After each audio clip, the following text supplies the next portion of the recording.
Culprit যিসকল আছে এখেতসকলকতো arrest কৰিবই লাগিব। এইটো অসম গভৰ্ণমেণ্টক আমি আমাৰ যি সময়সীমা আছিলে আমি দিছোঁ আৰু সেই সময়সীমা আমি অৰুণাচলকো প্ৰেৰণ কৰিবৰ কাৰণে অসম চৰকাৰৰ জৰিয়তে আমি যোৱা 13 তাৰিখে জনাইছোঁ। এতিয়া আপোনালোকৰ যিটো আমাৰ যি সময়সীমা আছে অসম চৰকাৰে দিয়া সেই সময়সীমা আজি পাৰ হৈ গৈছে। আমি কালিলৈ চাওঁ কালি কি কৰে, যিহেতু আজি 15 আগষ্ট আছিলে। অসমৰ যি বিষয়টোক লৈ যিজন আমাৰ মন্ত্ৰীৰ দায়িত্বত আছিলে অতুল বৰা ডাঙৰীয়া, তেখেত আজি ক'ৰবাত নহয় ক'ৰবাত 15 আগষ্ট বুলি এইটো প্ৰগ্ৰামত আছিলে চাগে, আমি খবৰ লোৱা নাই। আমি কালিৰ ভিতৰত আকৌ খবৰ ল'ম।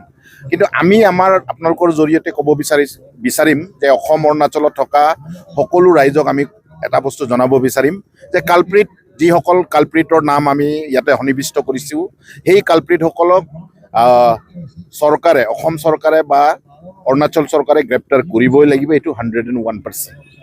কিন্তু ইয়াতে এটা কেইজনমান মানুহে এইটোকো ধৰিব পাৰে যে আপোনালোকে 48 ঘণ্টাৰ পাছত কিয় কি নকৰক, এনেকৈ কথা এটা আহিছে।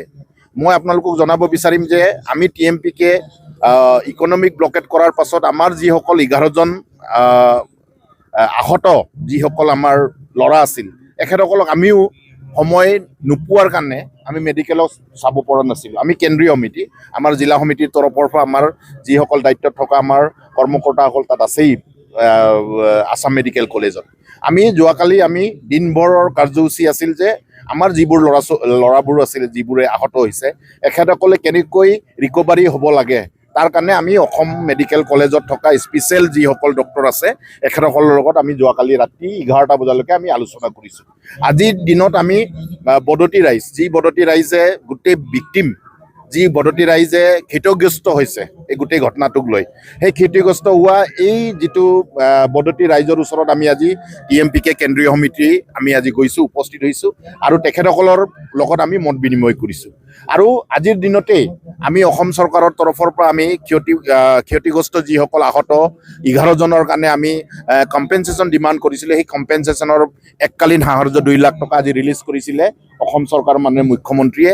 আৰু সেই ৰিলিজ কৰা যি এমাউণ্ট আছে সেই এমাউণ্টটোক আমি অসমৰ শিক্ষামন্ত্ৰীয়ে আজি ডিষ্ট্ৰিবিউশ্যন কৰিছিলে। সেই ডিষ্ট্ৰিবিউশ্যন কাৰ্যসূচীটো আমি অংশগ্ৰহণ কৰিছিলোঁ।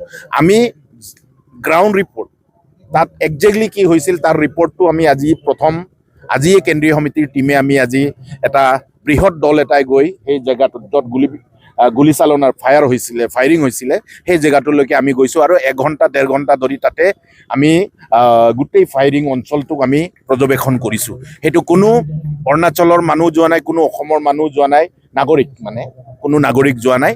আমি জিলা প্ৰশাসন, অৰুণাচল জিলা প্ৰশাসন আৰু অসম জিলা প্ৰশাসনৰ হতুৱাই আমি TMPকে কেন্দ্ৰীয় সমিতিৰ সজাতি দলে তাতে পৰ্যবেক্ষণ কৰোঁ আৰু ছাৰ্ভে কৰোঁ আৰু গ্ৰাউণ্ড ৰিপৰ্ট আমি লওঁ। আৰু সেই গ্ৰাউণ্ড ৰিপৰ্টক ভিত্তি কৰি আমাৰ আলোচনা হ'ব। নিশ্চিতভাৱে আমি আইনিক বিশ্বাসী কৰা TMPকে, আমি গণতন্ত্ৰক বিশ্বাস কৰা TMPকে, আমি সশস্ত্ৰ সংগ্ৰামক কেতিয়াও বিশ্বাস কৰা নাই, ফায়াৰিঙক কেতিয়াও বিশ্বাস কৰা নাই, কেতিয়াও আমি বন্দুক ধৰা কামক আমি কেতিয়াও বিশ্বাস নকৰোঁ আৰু অনাগত দিনতো নকৰোঁ। তো আমি ভাবিম যে যিসকল অস্ত্ৰধাৰী যিসকল, সেইটো অসমৰে হওক অৰুণাচলৰ কোনো প্ৰশ্ন নাই, অস্ত্ৰ ফায়াৰিং ইজ ফায়াৰিং। তো যিসকল ফায়াৰিং কৰিছে তেখেতসকলক গ্ৰেপ্তাৰ কৰিবই লাগিব। এইটো 101%। তাৰ কাৰণে আমি আজি ৰাইজকো অৱগত কৰি আহিছোঁ আপোনালোকৰ জৰিয়তে, অসম অৰুণাচলত থকা সকলো ৰাইজকো এই কথা আমি স্পষ্টভাৱে ক'ব বিচাৰোঁ। আৰু লগতে আমি এটা বস্তু লগত ক'ব বিচাৰিম যে এই বিষয়টোক লৈ কোনো থাৰ্ড পাৰ্টিয়ে যে ৰাজনীতি নকৰে, কোনো থাৰ্ড পাৰ্টিয়ে যদি আপোনালোকৰ কিবা এই বিষয়টোত হস্তক্ষেপ যদি কৰিবলগীয়া আছে, কিবা যদি সংযোজন কৰিবলগীয়া আছে, যিকোনো অৰ্গেনাইজেশ্যনে আমাক জনাওক।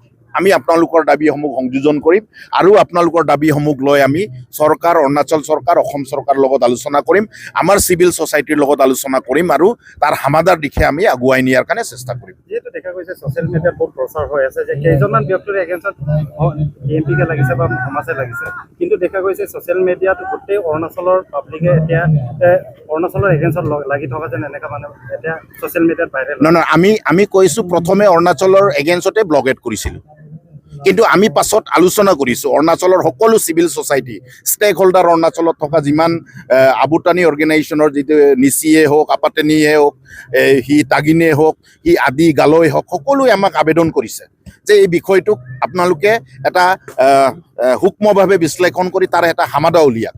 তাৰ সমাধাৰ কাৰণে আমি অৰুণাচলত যিটো হিমে বস্তিৰ কেইজনমান মানুহৰ কাৰণে মই গোটেই অৰুণাচলক কিয় সাঙুৰি ল'ম প্ৰথমত আমি সাঙুৰি লৈছিলোঁ কিয়নো অস্ত্ৰ ওলাইছে এতিয়া এখেতসকলৰো যিসকল অৰুণাচলত থকা যি ষ্টুডেণ্ট অৰ্গেনাইজেশ্যন এখেতসকলেও স্বীকাৰ কৰিছে যে অস্ত্ৰ কিয় কৰিব আৰু তাক লৈ এখেতসকলেও সিদ্ধান্ত কৰিছে এতিয়াৰ পৰা যিসকলে অস্ত্ৰ উঠাব তেখেতসকলৰ ওপৰত বিচাৰ কৰাৰ কাৰণে আমি জইনভাৱে সিদ্ধান্ত গ্ৰহণ কৰিছোঁ তাৰ কাৰণে আমি অৰুণাচলৰ বিৰুদ্ধে কেতিয়াও আমি সংগ্ৰাম নাই কৰা আমি আমাৰ ন্যায়ৰ বিৰুদ্ধে সংগ্ৰাম কৰিছোঁ তাৰ কাৰণে অৰুণাচলৰ যিসকল আমাৰ ষ্টেক হোল্ডাৰ অৰ্গেনাইজেশ্যন আছে তাতে চিভিল ছ'চাইটি আছে এখেতসকলে আমাক সহযোগ কৰিছে তাৰ কাৰণে আমি TMPকে ধন্যবাদ জনাইছোঁ এই ধন্যবাদৰ জৰিয়তে এখেতসকলৰ যি ইকনমিক ব্লকেট আমি উইথড্ৰ কৰিছোঁ আৰু হিমে বস্তিত থকা যিসকল হিমে বস্তিও নহয় হিমে বস্তিত থকা কেইজনমান কালপ্ৰিটৰ যাৰ নাম আমি FIR সন্নিৱিষ্ট কৰিছোঁ তেখেতসকলৰ ওপৰত বিচাৰ বিবেচনা কৰিবৰ কাৰণে গ্ৰেপ্তাৰ কৰিবৰ কাৰণে